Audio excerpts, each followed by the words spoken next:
Buenas tardes a todos y bienvenidos de nuevo a otro capítulo más de nuestra lectura Viaje al centro de la Tierra de Julio Verne. Capítulo 20. En efecto, era preciso economizar este líquido, pues nuestra provisión no podía durar más de 3 días. Como pude comprobar por la noche, a la hora de cenar, y lo peor del caso era que había pocas esperanzas de encontrar ningún manantial en aquellos terrenos del periodo de transición. Durante todo el día siguiente nos presentó la galería sus interminables arcadas. Caminamos casi sin despegar nuestros labios. Hans no había contagiado Hans nos había contagiado su mutismo. El camino no ascendía, por lo menos de una manera sensible, y hasta a veces parecía que bajábamos.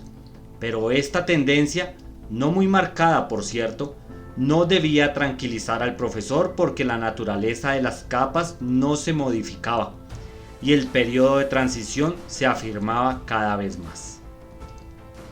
La luz eléctrica arrancaba vivos destellos a los exquisitos, las calizas y los viejos asperones rojos de las paredes. Parecía que nos hallábamos dentro de una zanja profunda, abierta en el condado de Devon, que da su nombre a esta clase de terrenos.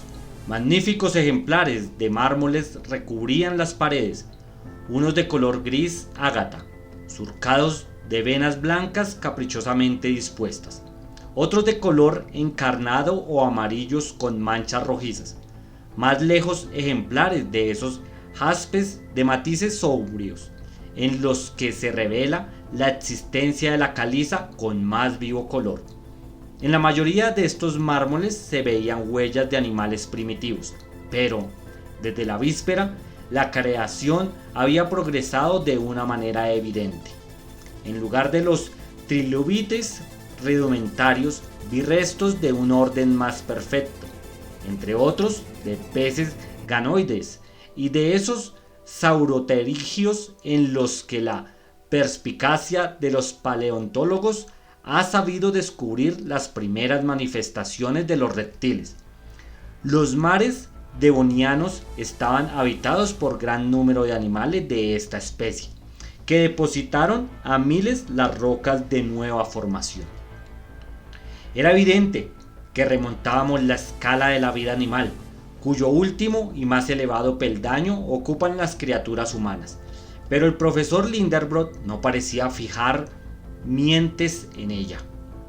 Esperaba que ocurriese alguna de estas dos cosas, o que se abriera de repente ante sus pies un pozo vertical que le permitiese reanudar su descenso, o que un inesperado obstáculo le impidiese continuar por el camino emprendido. Pero llegó la noche sin que se realizara esta esperanza. El viernes, después de una noche dura, la cual empecé a experimentar los tormentos de la sed, reanudamos nuestro viaje a lo largo de la misma galería. Después de 10 horas de marcha, observé que la reverberación de nuestras lámparas sobre las paredes decrecían de una manera notable. El mármol, el exquisito, la caliza y el asperón de las murallas cedían el puesto a un revestimiento mate y sombrío. En un pasaje en el que el túnel se estrechó demasiado, me apoyé en la pared. Cuando retiré la mano, vi que la tenía toda negra.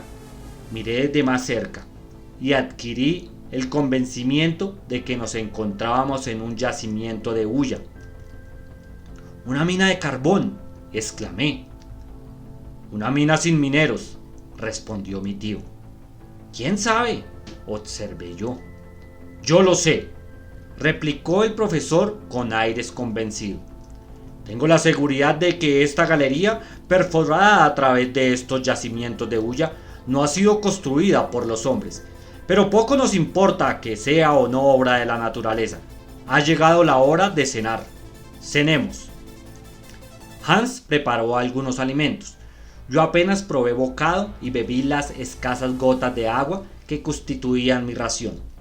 El odre del guía, lleno solamente a medias, era lo único que quedaba para apagar la sed de los 3 hombres.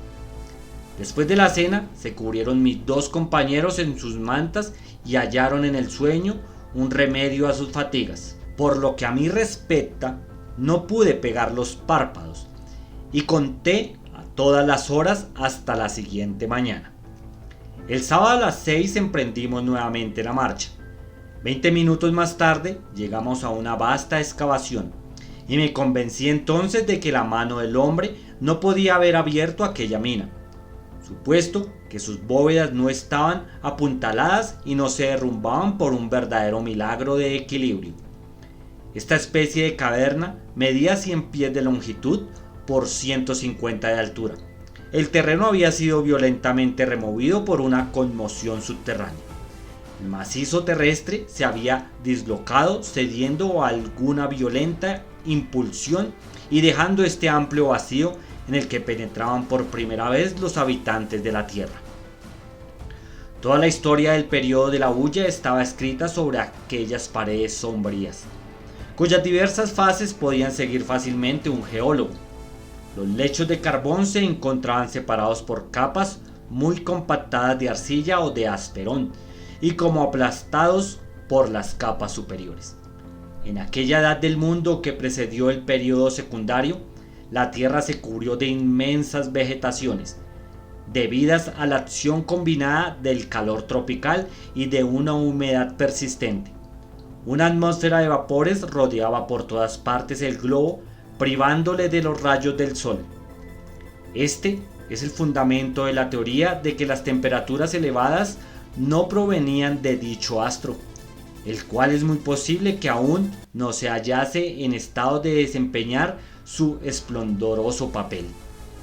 Los climas no existían todavía, y en toda la superficie del globo reinaba un calor tórrido, que medía la misma intensidad en el ecuador que en los polos. ¿De dónde procedía? Del interior de la Tierra. A pesar de las teorías del profesor Lindenbrock, existía un fuego violento en las entrañas de nuestro esferoide, cuya acción se hacía sentir hasta en las últimas capas de la corteza terrestre. Privadas las plantas del beneficio influjo de los rayos del sol, no daban flores ni exhalaban perfumes, pero absorbían sus raíces una vida muy enérgica de los terrenos ardientes de los primeros días. Había pocos árboles, pero abundaban las plantas herbáceas, como céspedes inmensos, helechos, licopodios, ciguarias y esterofilitas, familias raras cuyas especies se contaban entonces por millares. A esta exuberante vegetación debe su origen a la hulla. La corteza aún elástica del globo obedecía a los movimientos de la masa líquida que le cubría, produciéndose numerosas hendiduras y grietas, y las plantas, arrastradas debajo de las aguas, formaron poco a poco masas considerables. Entonces intervino la acción química natural en el fondo de los mares. Las acumulaciones vegetales se transformaron primero en turba. Después, gracias a las influencias de los gases y el calor de la fermentación, se mineralizaron por completo. De este modo, se formaron esas inmensas capas de carbón que el consumo de todos los pueblos de la Tierra no lograron agotar en muchos siglos. Estas reflexiones asaltaban mi mente mientras consideraba las riquezas hulleras acumuladas en esta porción del macizo terrestre, las cuales probablemente no serían jamás descubiertas. La explotación de estas minas tan distantes exigiría sacrificios demasiado considerables. Por otra parte, ¿qué necesidad había de ello, toda vez que la hulla se haya repartido, por decirlo así, por toda la superficie de la Tierra en un gran número de regiones? Era pues de suponer que al sonar la última hora del mundo se hallasen aquellos yacimientos carboníferos intactos y tal cual los contemplábamos ya entonces. Entretanto, seguíamos caminando, y era yo, a buen seguro, el único de los tres que olvidaba la largura del camino para abismarme en consideraciones geológicas. La temperatura seguía siendo aproximadamente la misma que cuando caminábamos entre lavas y el esquistos. En cambio, se notaba un olor muy pronunciado a protocarburo de hidrógeno, lo que me hizo advertir enseguida la presencia en aquella galería de una gran cantidad de ese peligroso fluido que los mineros designan con el nombre de griso, cuya explosión ha causado con frecuencia tan espantosas catástrofes. Afortunadamente, nos íbamos alumbrando con los ingeniosos aparatos de Ruhmkorff. Sí, por desgracia, hubiésemos imprudentemente explorado aquella galería con antorchas en las manos, una explosión terrible hubiera puesto fin al viaje, suprimiendo radicalmente a los viajeros.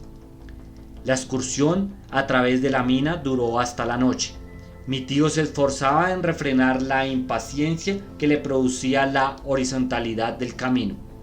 Las profundas tinieblas que a 20 pasos reinaban no permitían apreciar la longitud de la galería, y ya empezaba yo a creer que era interminable, cuando, de repente, a las 6 tropezamos con un muro que nos cerraba el camino.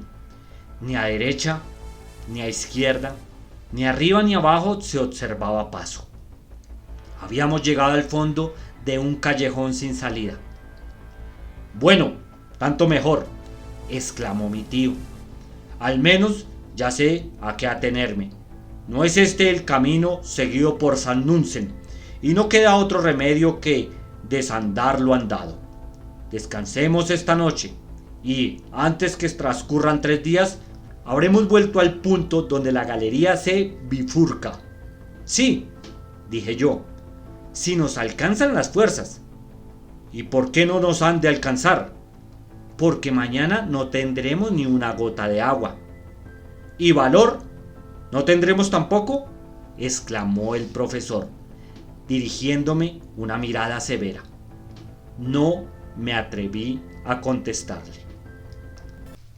Bueno, amigos, hasta aquí el capítulo 20 de este libro Viaje al centro de la Tierra de Julio Verne.